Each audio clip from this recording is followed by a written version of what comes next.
Hi, friends. I just have a couple of thoughts to share about this moment that we are all living through. And it's taken me a while to put together my thoughts on this topic of Black Lives Matter, race, protests. Partly because I just needed to think and process, partly because I think the world hears enough from white people. I think it was maybe a good idea to just take a step back and be quiet in the beginning. But I do want to say something because I think it's very much our duty as white people to try and speak out. And those of us who are trying to do the work to educate ourselves on race and the history of race and bias and trying to be less personally biased and also think of how we can uh, fight systemic racism as well. So, for those of us who are working on that stuff personally, I think it's important to share that we're doing that and maybe try and have some conversations with especially our fellow white people. So, I just wanted to say a couple of things. First of all, I have really tried to keep politics out of like my sort of business life. Partly because I don't want to get involved with politics right now. They're very toxic.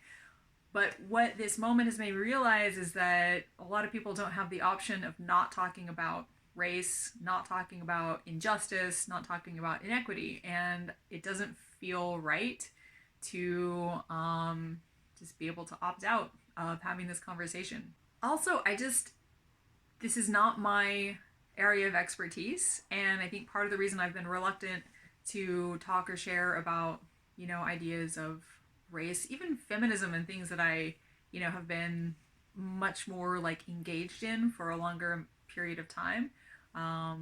It's just it's so fraught to try and enter that space. I think I've tried to stay out of it and like leave it to more of the experts, but I'm realizing um, that's not what we should be doing necessarily. I think each of us, to whatever extent we are able to, needs to figure out what we can do and do that. So I wanted to explain why this hasn't really been part of what I've put out before, and I also just want to say something to folks who might watch this video and think like, well, why do you need to say Black Lives Matter? Why shouldn't it be all lives matter? And I just want to be super clear that like I, as a white woman, I've never felt like my life didn't matter to the police. Like I don't have to make the argument that my life matters. And I think it's very clear, given what's happening now and the history of race and policing, and just the history of black people being killed by white people, often for no reason whatsoever, um, that people's lives are not valued the same. And that's disturbing and it's heartbreaking and it has to stop. I know there's some resources that I want to try and offer to people who are protesting and really on the front lines of this, so I'll be rolling that out later. But for right now, I just wanted to let people know where I stand on that. I want to let you know that I'm doing some reading. I'm reading White Fragility, and I'm learning a lot. So if you're interested in reading, there's a lot of great reading lists going around.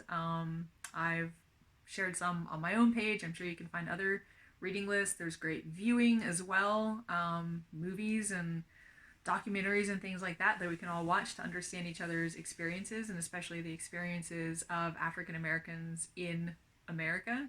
And I think it's really important for those of us, especially who don't live with that kind of oppression and racism, to understand what people are experiencing, to use whatever skills of empathy and compassion and understanding self and others we may have, and try to take this as a moment to really step up and advocate for change rather than wanting the protest to go away.